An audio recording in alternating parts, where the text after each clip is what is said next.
ಪ್ರಮಾಣ ಮಾಡಲಿ ಬಂದೆ ಅವರು 2018 ರೈತರು ಕೇಳ್ಕೊಂಡ್ರಲ್ಲ, ನೀನೇ ಮುಖ್ಯಮಂತ್ರಿ, ಡಿ ಕೆ ಶಿವಕುಮಾರ್ ಅವರು ನಿಮ್ಮ ಇದ್ರಲ್ಲಿ ಮಂತ್ರಿ ಆಗಿದ್ರು ಅವತ್ತು, ನೀನು ಅವತ್ತು ಮಾಡ್ಬಿಟ್ಟಿದ್ರೆ ಯಾರು ಪ್ರಶ್ನೆ ಮಾಡ್ತಿದ್ರು? ನನ್ನ ಕನಸಿನ ಕೂಸು, ಇದು ಹೆಂಗ್ ಮಾಡ್ಬೇಕು ಅಂತ ನನಗೆ ಗೊತ್ತು, ಇದು ನಾನು ಮಾಡ್ತೀನಿ. ಅವತ್ತು ಮರ ಗಿಡ ಇರಲಿಲ್ವಾ? ಅವತ್ತು ಯಾರು ಹಾಲು ಹಾಕ್ತಿರ್ಲಿಲ್ವಾ?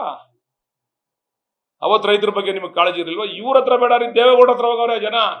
ನಿಮ್ಮ ಮಗನಿಗೆ ಹೇಳಿ ಮುಖ್ಯಮಂತ್ರಿ ಆಗವ್ರೆ ಅಂದ್ರೆ ದೇವೇಗೌಡರ ಅವತ್ತು ಗಮನ ಹರಿಸ್ಬಿಟ್ಟೆ, ಕರೆದ್ಬಿಟ್ಟೆ, ಬರ ಇಲ್ಲಿ ಇದು ಬಿಟ್ಬಿಡೆ, ನಾನು ರೈತರು ಹೋರಾಟ ಮಾಡ್ಕೊಂಬಂದವನು, ನಾನು ರೈತರ ಪರ ಇದ್ದವನು, ಹಂಗೆಲ್ಲ ಮಾಡ್ಬೇಡ ಕಣೆ ಅಂತ ಮುಗ್ದೋಗಿತ್ತಲ್ಲ. ಅವತ್ತು ದೇವೇಗೌಡರು ಕಿವಿ ಕೊಡದೆ ಸುಮ್ಮನೆ ಮಾತಾಡ್ಬಿಟ್ಟು ಕಳಿಸ್ಬಿಟ್ಟವ್ರೆ, ಆಯ್ತು ನಾನು ಹೇಳ್ತೀನಿ ಮಾಡ್ತೀನಿ ಅಂತ. ನೀವು ಮಾಡಿದ್ರೆ ರೈತರ ಪರ, ನಾವು ಮಾಡಿದ್ರೆ ರಿಯಲ್ ಎಸ್ಟೇಟು. ನಾಯಕರ ರಾಜಕೀಯ ಒಂದ್ ಕಡೆ ಸರ್, ತಾವು ಸ್ಥಳೀಯ ಶಾಸಕರು, ಈ ವಿರೋಧ ತಮಗೆ ನೋಡಿ ಸರ್, ಈಗ ವಿರೋಧ ಪರ ಯಾವುದೇ ಒಂದು ಕೆಲಸ ಮಾಡಕ್ ಹೋದಾಗ ವಿರೋಧ ಪರ ಇದ್ದೇ ಇರ್ತದೆ. ಸಮಸ್ಯೆನೂ ಆಗಲ್ಲ ಅಂತ ನಾನು ಹೇಳಲ್ಲ, ಸಮಸ್ಯೆನೂ ಆಗ್ಬೋದು. ಈಗ ನಮ್ಗೆ ಅವಕಾಶ ಕೊಟ್ಟವ್ರು ನಾವು ಮಾಡ್ತಾ ಇದೀವಿ, ಜನ ಅವತ್ತು ತಿರಸ್ಕಾರ ಮಾಡಿದಾಗ ನಾವೇನ್ ಮಾಡಕ್ಕಾಗ್ತದೆ? ನಾವು ಒಪ್ಕೊಳ್ತೀವಿ, ಒಳ್ಳೆ ಕತೆ ಅಲ್ಲ.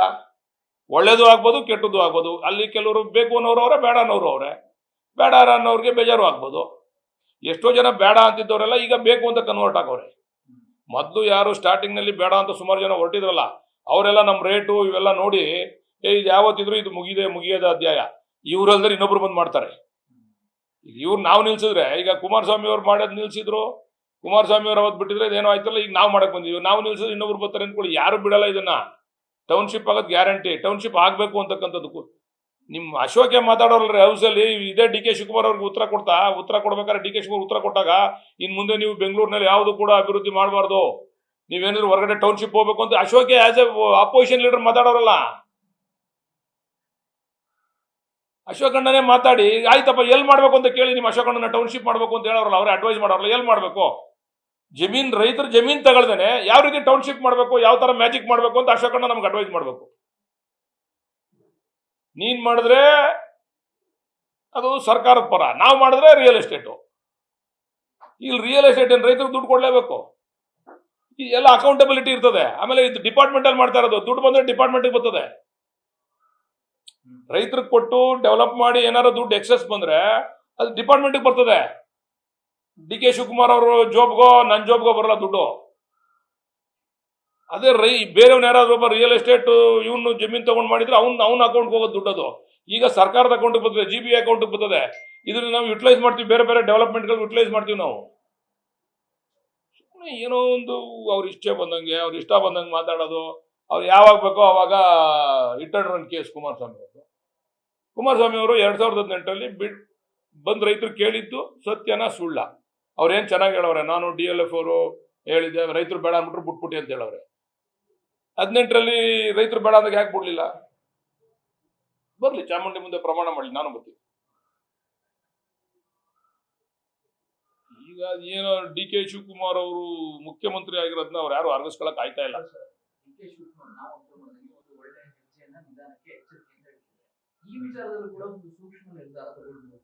ಹೆಂಗೆ ಅಂತ ನೀವೇ ಅಡ್ವೈಸ್ ಮಾಡಿ ಮೀಡಿಯಾದವ್ರೆ. ಇದು ಯಾವತ್ತಿದ್ರು ಆಗ್ಬೇಕಲ್ಲ ಸರ್. ಈಗ ಇದು ಡಿ ಕೆ ಶಿವಕುಮಾರ್ ಅವರು ಮುಖ್ಯಮಂತ್ರಿ ಆದ ತಕ್ಷಣ ಏಕಾಏಕಿ ಬಂದ್ ಮಾಡಿರ್ತಕ್ಕಂಥದ್ದಲ್ಲ. ಡಿ ಕೆ ಶಿವಕುಮಾರ್ ಅವರು ಸರ್ ಮೊದ್ಲು ಅದೇ, ಈಗ ರೈತರು ಏನ್ ಹೇಳ್ತಾವ್ರೆ ಗೊತ್ತಾ, ನಮ್ಗೆ ನೀವು 8 ತಿಂಗಳಿಂದನೇ ನಮ್ಗೆ ನೋಟಿಸ್ ಕೊಟ್ರಲ್ಲ, ನೋಟಿಫಿಕೇಶನ್ ಮಾಡಿದ್ರಲ್ಲ, ನೀವು ಪ್ರಿಲಿಮಿನರಿ ನೋಟಿಫಿಕೇಶನ್ ಮಾಡಿದ್ರಲ್ಲ, ಅವಾಗಲೇ ನೀವು ರೇಟ್ ಕೊಡ್ಬೇಕಾಗಿತ್ತು. ಈಗ ರೇಟ್ ಜಾಸ್ತಿ ಆಗೈತೆ, 8 ತಿಂಗಳಿಗೆ ನಮ್ಗೆ ಜಾಸ್ತಿ ಬೇಕು ಅಂತ ಕೆಲವರು. ನಾವು ಡಿಲೇ ಮಾಡಿದಷ್ಟೆಲ್ಲ ಇದು ಅಲ್ವಾ? ಈ ಇಶ್ಯೂ ಇದು ಯಾವಾಗಲೂ ಜೀವಂತವಾಗಿರ್ತದೆ. ಆಮೇಲೆ ಡಿ ಕೆ ಶಿವಕುಮಾರ್ ಅವ್ರು ಬಂದು ಫೈನಲ್ ನೋಡಿ ಅನಿವಾರ್ಯ, ಅವ್ರು ಮುಖ್ಯಮಂತ್ರಿ ಆಗದೇ ಫೈನಲ್ ನೋಟಿಸ್ ಕೊಡೋರು ಕಾಕತಾಳೀಯ ಅದು.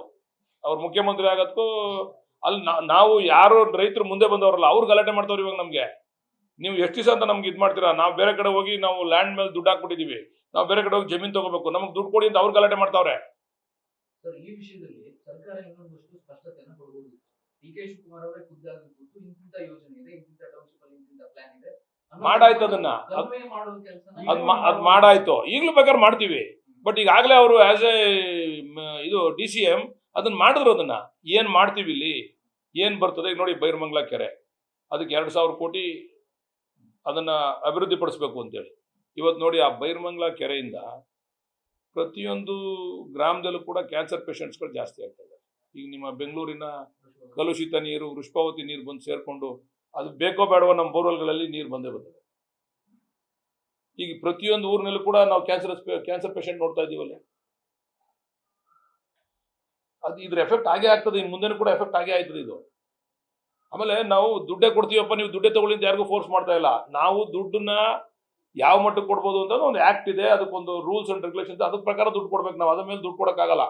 ನಾನು ರಿಯಲ್ ಎಸ್ಟೇಟ್ ಇದಾದ್ರೆ ಏನಾಯ್ತು ಅದು ಕೊಟ್ಬಿಡ್ತೀನಿ, ಆದ್ರೆ ಹಂಗಲ್ಲ. ಅಲ್ಲಿ ನಾವು ಅಕ್ವೈರ್ ಮಾಡ್ಬೇಕಾದ್ರೆ ಆಕ್ಟ್ ಪ್ರಕಾರ ಕೊಡ್ಬೇಕು. ಬೇಡಪ್ಪ, ನೀವು 50% ಜಾಗ ತಗೊಳ್ಳಿ. ಡೆವಲಪ್ಡ್ ಏರಿಯಾದಲ್ಲಿ 50% ಜಾಗ ತಗೊಂಡ್ರೆ ನಿಮಗೆ ಕೋಟ್ಯಾಂತರ ರೂಪಾಯಿ ದುಡ್ಡು ಬರ್ತದೆ. ನನಗೆ ಗೊತ್ತಿದ್ದಂಗೆ ನಾವು ಲೆಕ್ಕ ಹಾಕಿರೋ ಪ್ರಕಾರ 50% ಜಾಗ ತಗೊಂಡ್ರೆ 5 ಕೋಟಿ 6 ಕೋಟಿ ಬರ್ತದೆ. ಇಮಿಡಿಯೇಟ್ ಅವ್ರು ಕೊಟ್ರೆ ಇಟ್ಕೊಂಡ್ರೆ ಅದು ಸುಮಾರು 10-15 ಕೋಟಿ ಹೋಗ್ತದೆ ಒಂದು ಎಕರೆಗೆ. ಇಮಿಡಿಯೇಟ್ ಕೊಟ್ರೆ ನಾವು ಎಲ್ಲ ಸ್ವಲ್ಪ ಯಾವ ತರ ಆಗ್ಬೋದು ಡೆವಲಪ್ ಆದ್ಮೇಲೆ ಅಂತ ಲೆಕ್ಕ ಹಾಕಿದಾಗ 5-6 ಕೋಟಿ ಹೋಗ್ತದೆ ಪರ್ ಎಕರ್ ಅವ್ರು ತಗೊಂಡ್ರೆ. ಪೂರ್ತಿ ಹಣನ ಒಂದೇ ಸಲ ಕೊಡ್ತಾ ಇಲ್ಲ, ಹಂತತ್ವ ಕೊಡೋದು ಅವ್ರಿಗೆ ಸಮಸ್ಯೆ. ಸರ್, ಈಗ ದುಡ್ಡು ರೆಡಿ ಇದೆ. ಈಗ ಅದಕ್ಕೆ ಸ್ವಲ್ಪ ದಿವಸ ಬಿಟ್ರೆ ಅವರು ನಾವು ಮಾಡಿ ತೋರಿಸ್ತೀವಿ. ದುಡ್ಡು ಕೊಡದೇ ಆದಾಗ ನೀವು ವಾಪಸ್ ಮಾಡಿ. ಈಗ ಏನ್ ಹೇಳಿದ್ರು, ಅವ್ರ ಹತ್ರ ದುಡ್ಡೇ ಇಲ್ಲ.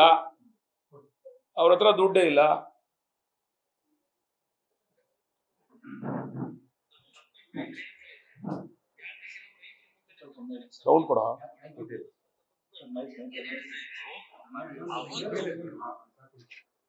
ಯಾವೊಂದು ಬೆಂಗಳೂರಿನ ಸಮೀಪದಲ್ಲಿದ್ದಂತ ಬಿಡದಿ ಅವತ್ತು ದೊಡ್ಡ ಮಟ್ಟದಲ್ಲಿ ಬೆಳೀತಾ ಇತ್ತು. ಆ ಹಿನ್ನೆಲೆಯಲ್ಲಿ ನನ್ನ ರೈತರಿಗೆ ಕನ್ವಿನ್ಸ್ ಮಾಡಿ ನಮ್ಮ ಹೆಣ್ಣುಮಕ್ಳು ಹೇಳಿದಾಗ, ನಾವು ನಿಮ್ಗೆ ದುಡ್ಡು ಕೊಡ್ಬೋದು, ದುಡ್ಡನ್ನ ನಮ್ಮ ಮಕ್ಕಳು ಮತ್ತೆ ಹಾಳು ಮಾಡ್ಕೊಂಡ್ರೆ ನಾವೇನು ಹೋಗ್ಬೇಕು ಅಂತ ನಾನು ಆ ಒಂದು ಹಿನ್ನೆಲೆಯಲ್ಲಿ ರೈತರಿಗೆ ಯಾವ ಒಂದು ಡೆವಲಪ್ಮೆಂಟ್ ಆದ್ಮೇಲೆ 40% ಜಮೀನನ್ನ ರೈತರಿಗೆ ಬಿಟ್ಕೊಡ್ಬೇಕು ಡೆವಲಪ್ಮೆಂಟ್ ಜಾಗದಲ್ಲಿ ಅಂತಕ್ಕಂಥ ಒಂದು ತೀರ್ಮಾನವನ್ನು ಸಹ ಮಾಡಿದೆ. ಇದು ನಾನು ಮಾಡಿದಂತ ರೈತರ ಭೂಮಿನ 40% ಉಳಿಸ್ಕೊಡ್ಬೇಕು ಡೆವಲಪ್ಮೆಂಟ್ ಆದ್ಮೇಲೆ, ಅದ್ರ ವ್ಯಾಲ್ಯೂ ಜಾಸ್ತಿ ಆಗ್ತಿತ್ತು. ಈ ರೀತಿಯ ಕಾರ್ಯಕ್ರಮ ತರಲಿಕ್ಕೆ ನಾನು ಹೊರಟಿದ್ದು. ಅದಷ್ಟೇ ಅಲ್ಲ, ನಾನು 2006ನೇ ಇಸ್ವಿನಲ್ಲಿ ಆ ಒಂದು ಯೋಜನೆಗೆ 60,000 ಕೋಟಿ ರೂಪಾಯಿಗಳನ್ನ ಬಂಡವಾಳ ಹಾಕ್ಬೇಕು ಅಂತಕ್ಕಂಥದ್ದಿದ್ದು. ಆದ್ರಿಂದ ನಿಮ್ಗೆಲ್ಲರಿಗೂ ಆರ್ಥಿಕವಾಗಿ ನೀವು ಮೇಲೆ ಬರಬೇಕು ಅಂತಕ್ಕಂಥದ್ದು ನನ್ನ ಆಸೆ ಇಟ್ಕೊಂಡಿದ್ದು. ಇದರಿಂದ ನಾನು ನನ್ನ ರೈತರು ನನ್ನನ್ನು ಬೆಳೆಸಿರ್ತಕ್ಕಂಥ ನನ್ನ ತಂದೆ ತಾಯಂದ್ರಿಗೆ ನನ್ನ ಜೀವನದ ಕೊನೆಯ ಸೇರವರೆಗೂ ಅನ್ಯಾಯ ಮಾಡೋದಲ್ಲ, ಇದನ್ನ ತರಬೇಕು ಅಂತ ಹೊರಟಿದ್ದ ಕಾರಣ ನಮ್ಮ ಮತ್ತೊಬ್ಬ ರೈತರು ಹೇಳ್ತಾ ಇದ್ದಾರೆ, ಯಾತಕ್ಕೆ ನಮ್ಮ ರೈತರ ಭೂಮಿನೇ ಬೇಕು, ನೀವು ಸರ್ಕಾರದ ಭೂಮಿ ಮಾಡಬಾರ್ದು ಅನ್ನತಕ್ಕಂಥದ್ದನ್ನ ಏನ್ ಹೇಳ್ತಾ ಇದ್ರು. ಅವತ್ತು ಯಾವೊಂದು ಬೆಂಗಳೂರಿನ ಸಮೀಪದಲ್ಲಿದ್ದಂತ ಬಿಡದಿ ಅವತ್ತು ದೊಡ್ಡ ಮಟ್ಟದಲ್ಲಿ ಬೆಳೀತಾ ಇತ್ತು.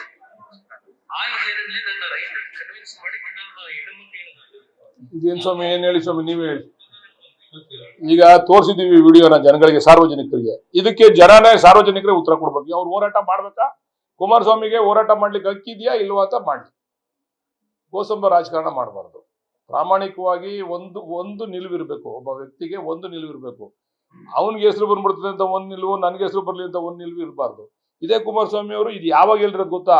ಇದೇನು 5 ವರ್ಷದ 10 ವರ್ಷದ ವಿಡಿಯೋ ಅಲ್ಲ, 1 ವರ್ಷದ ಹಿಂದೆ ಇರೋ ವಿಡಿಯೋ ಇದು. ಅವ್ರು ಕೇಂದ್ರ ಮಂತ್ರಿ ಆದ್ಮೇಲೆ ಆ ರೈತರು ಅಲ್ಲಿ ಹೋರಾಟ ಮಾಡ್ಬೇಕಾದ್ರೆ ಹಾಕ್ದಾಗ ವಿಡಿಯೋನ, ಇಲ್ಲ ನಾನು ನಿನ್ ಪರವಾಗಿರ್ತೀನಿ ಅಂತ ಹೇಳ್ಬೋದಾಗಿತ್ತಲ್ಲ. ಹುಷಾರಿಲ್ಲದೆ ಇದ್ದಾಗ ನಾನು ಬರಕ್ಕಾಗಲ್ಲ, ನೀವು ವಿಡಿಯೋ ಕಾಲ್ ಮಾಡಿ ಅಂತ ಹೇಳಿ ವಿಡಿಯೋ ಕಾಲ್ ನಲ್ಲಿ ಹೇಳಿರೋದವ್ರು. ಕುಮಾರಸ್ವಾಮಿ ಅವರು 40% ಕೊಡ್ತೀವಿ ಅಂದ್ರು, ನಾವು 50% ಕೊಡ್ತೀವಿ ಅಂದ್ರೆ ನಾವು ರಿಯಲ್ ಎಸ್ಟೇಟ್ ದಳ್ಳಾಳಿಗಳು. ಕುಮಾರಸ್ವಾಮಿ ಅವ್ರು 40% ಕೊಡ್ತೀವಿ ಅಂತಂದ್ರೆ ಅವ್ರು ರೈತರ ಪರ ಹೋರಾಟಗಾರರು. ಇವರು ಹೋರಾಟ ಮಾಡ್ಬೇಕಾ, ಇವ್ರು ಪಾದಯಾತ್ರೆ ಮಾಡೋದ್ರಲ್ಲಿ ನೈಜತೆ ಇದೆಯಾ ಇಲ್ವಾ, ಅಥವಾ ಡಿ ಕೆ ಶಿವಕುಮಾರ್ ಅವ್ರಿಗೆ ಕೆಟ್ಟ ಹೆಸರು ಬರ್ಬೇಕು, ಅವನೊಬ್ಬ ನಮ್ಮ ಜನಾಂಗದಲ್ಲಿ ಮುಖ್ಯಮಂತ್ರಿ ಆಗ್ಬಿಟ್ಟವನೆ, ಅವ್ನ ಪಾಪ್ಯುಲಾರಿಟಿ ಜಾಸ್ತಿ ಆಗ್ತದೆ ನಮ್ಮ ಜನಾಂಗದಲ್ಲಿ ಅಂತೇಳಿ ಅವ್ನಿಗೆ ಏನಾರ ಒಂದು ಕಡಿವಾಣ ಹಾಕ್ಬೇಕು ಅಂತ ಪಾಪ ಅಶೋಕಣ್ಣ ಇವರಿಬ್ರು ಜಿದ್ದು ಬಿದ್ಬಿಟ್ಟವ್ರೆ. ಕುಮಾರಣ್ಣನು ಅಶೋಕಣ್ಣನೂ. ಈ ಕುಮಾರಸ್ವಾಮಿ ಅವ್ರ ಸ್ಟೇಟ್ಮೆಂಟ್ ನೀವೇ ನೋಡಿದ್ದೀರಾ, ಸಾರ್ವಜನಿಕರು ನೋಡ್ತಾರೆ. ಈಗ ಜನ ನೋಡ್ಲಿ, ಬೇರೆಯವರೆಲ್ಲ ನೋಡ್ತಾರೆ ತಮ್ಮ ಮುಖಾಂತರ. ದಯಮಾಡಿ ತೋರಿಸಿ, ಅದನ್ನ ನಿಮ್ಮಲ್ಲಿ ಕೈ ಜೋಡಿಸಿ ಮನವಿ ಮಾಡ್ತೀವಿ. ಕುಮಾರಸ್ವಾಮಿ ಅವರ ಈ ದ್ವಂದ್ವ ನಿಲುವನ್ನ ಸಾರ್ವಜನಿಕವಾಗಿ ನೀವು ಪ್ರದರ್ಶನ ಮಾಡಬೇಕು ಅಂತ ಹೇಳಿ ನಿಮ್ಮಲ್ಲಿ ಕೈ ಜೋಡಿಸಿ ಮನವಿ ಮಾಡ್ತೀವಿ. ನ್ಯೂಸ್ ಫಸ್ಟ್, ನಿರ್ಭೀತಿಯಿಂದ ನಿಮ್ಮ ಪರವಾಗಿ.